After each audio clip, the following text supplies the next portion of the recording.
Before start this video, please subscribe my channel and click on bell icon. Thanks. The USA is home to some well-known and popular festivals in the world. From Burning Man in Nevada's Black Rock Desert to Mardis Gras in New Orleans, these events draw millions of people each year. But America is also home to a few slightly more unusual festivals that may not be world-renowned but can be just as fun and interesting. Here are 10 of the strangest festivals held in the States you can enjoy on your next trip.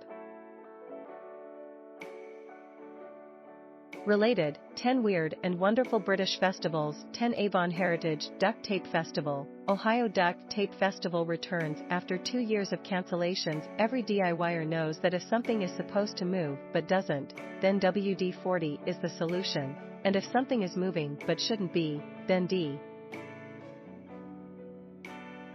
Each year over Father's Day weekend, the greatness of duct tape is celebrated with a festival in Avon, Ohio, which is home to the headquarters of Shurtape Technologies, which makes duct tape, one of the most popular duct tape brands. The event includes many things familiar to festivals, such as carnival rides and live music. But of course, duct tape also has a starring role. There are massive sculptures made from duct tape, a parade with duct tape floats, and a fashion show where participants wear an outfit crafted from the product. If you're passionate about adhesive, then Avon is the place to go. Sadly, a WD-40 festival doesn't exist, at least not yet. 9 Mike the Headless Chicken Festival, Colorado. Mike the Headless Chicken Festival, Wild Travels TV. Back in 1945, Lloyd Olsen chopped the head off of a chicken that was supposed to be for dinner. But despite losing its head, the bird, later known as Mike, didn't die and continued to walk around trying, and failing, to peck things. The blade had missed the chicken's jugular vein, and a blood clot prevented him from bleeding out. Most of his brain stem, which controls the majority of a chicken's reflexes, had also been spared. With the help of food and water being delivered via an eyedropper, Mike lived for the next 18 months, gaining fame by touring the country as the Headless Wonder Chicken. Since 1999, Mike's hometown of Fruita, Colorado, has celebrated his life with an annual festival called Mike the Headless Chick.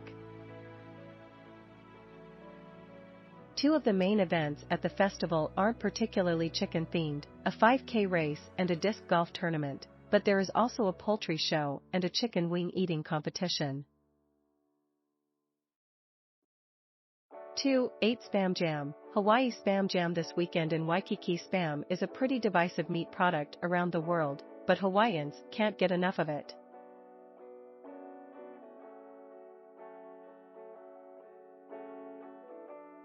Per capita, Hawaii is the U.S. state with the highest consumption of Spam, with around 7 million cans of the processed pork being eaten a year. It's so beloved that there's even a festival called Spam Jam dedicated to it. Thousands of Spam lovers descend on Waikiki at the end of April each year. Spam is cooked up in a variety of ways, from Spam corn chowder to Spam pizza.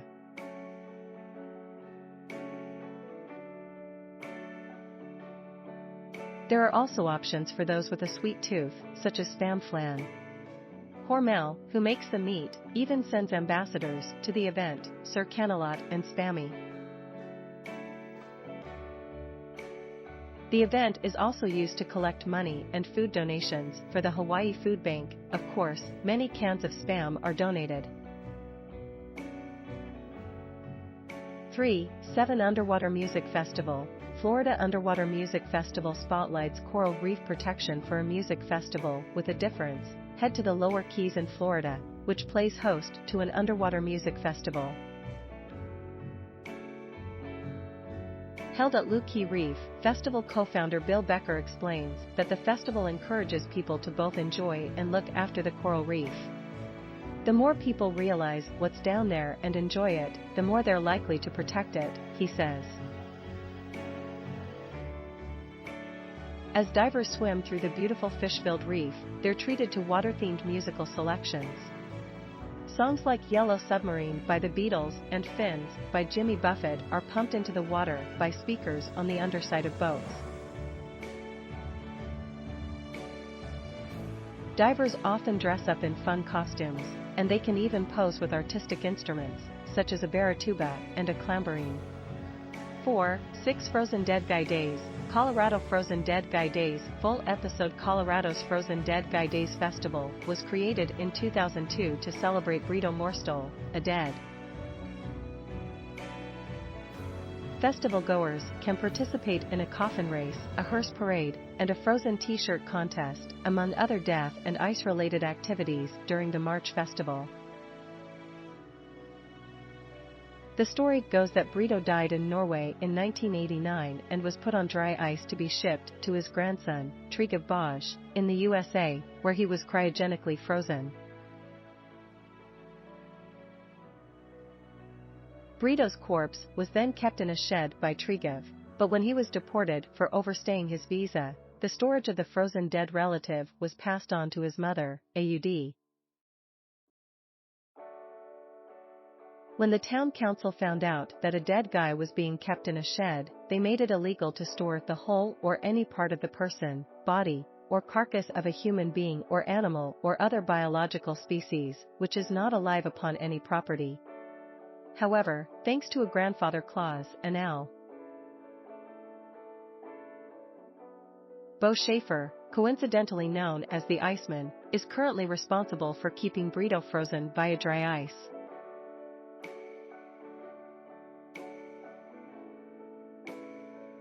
However, his body may soon be moved to the Stanley Hotel, which happens to be Stephen King's inspiration for the Overlook Hotel in The Shining, as the festival now takes place in nearby Estes Park after John Cullen, the Stanley's proprietor, took over the event.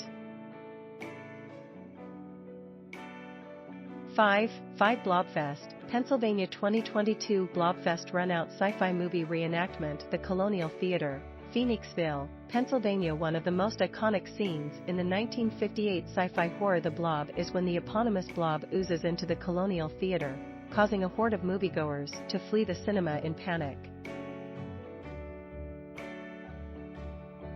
Fans of the movie can head to Phoenixville, Pennsylvania, to celebrate The Blob over the course of a 3-day festival in July, the highlight of which is a reenactment of the cinema fleeing scene at the Colonial Theater. Tickets to participate in the runout itself go fast, but many people gather on the street to watch the short but scream-filled stampede. As well as the runout reenactment, there are plenty of other blob-themed events to enjoy over the weekend. There are screenings of monster movies, a blob ball for lovers of swing dance, a short film contest, a street fair, and a costume contest. 6. For Roadkill Cook-Off, West Virginia. Could you handle the Roadkill Cook-Off? Kind of a big deal. EP4 in Marlinton, West Virginia, part of the Autumn Harvest Festival, includes a roadkill cook-off. Amateur chefs cook up dishes featuring animals that are often found as roadkill and compete for cash prizes, with $1, $200 going to the winner.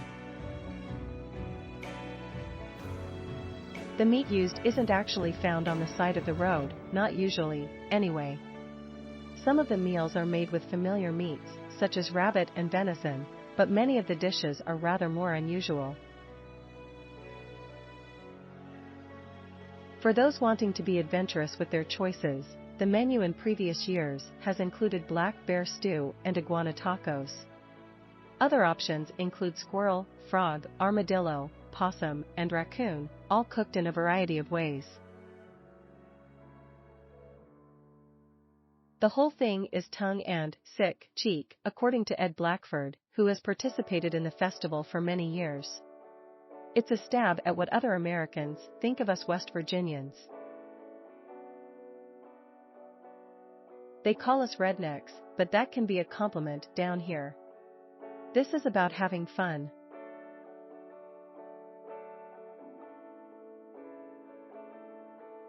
It's about economic rejuvenation.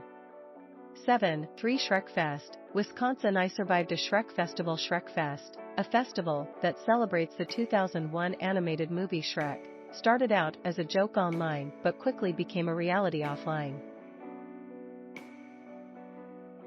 It was a fake Facebook event that my friends and I stumbled upon, says Grant Dufferin, one of the festival's co-founders.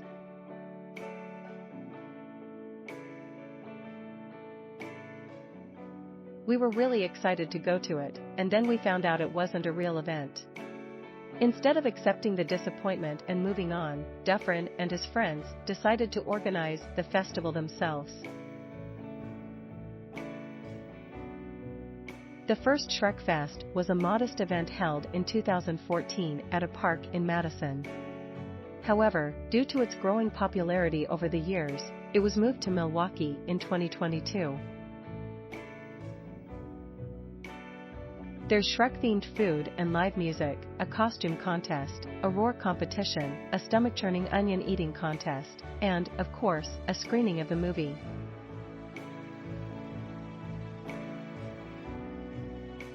8. 2 Burning of Zozobra, New Mexico. Each year on the Friday of Labor Day weekend, a terrifying 50-foot, 15-meter, tall marionette is burned in Santa Fe, New Mexico.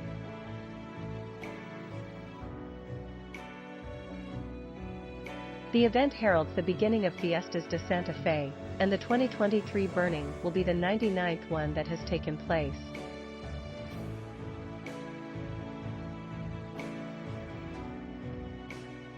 Artist Will Schuster created and burned the first Zozobra, then only 6 feet tall, for a private party in his garden in 1924 after being inspired by the ceremonial burning of an effigy of Judas by the Yaqui Indians. Since that first burning, the event has grown in scale, and Zozobra, whose name in Spanish means anguish, anxiety, or gloom, has grown in height.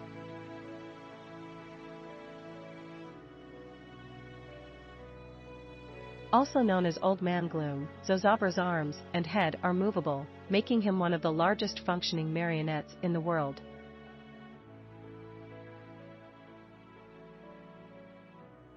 He's made of wood, wire, and cloth and is stuffed with paper, including documents such as divorce papers and traffic tickets.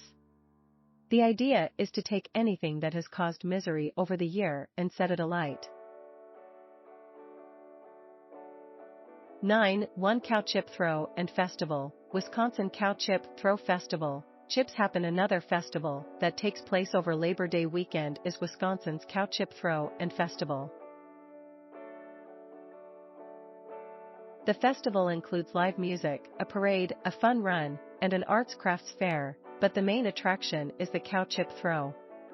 There are a few rules to throwing the dried cow feces, such as no gloves being allowed. People are also advised to lick their fingers before throwing in order to get a better grip.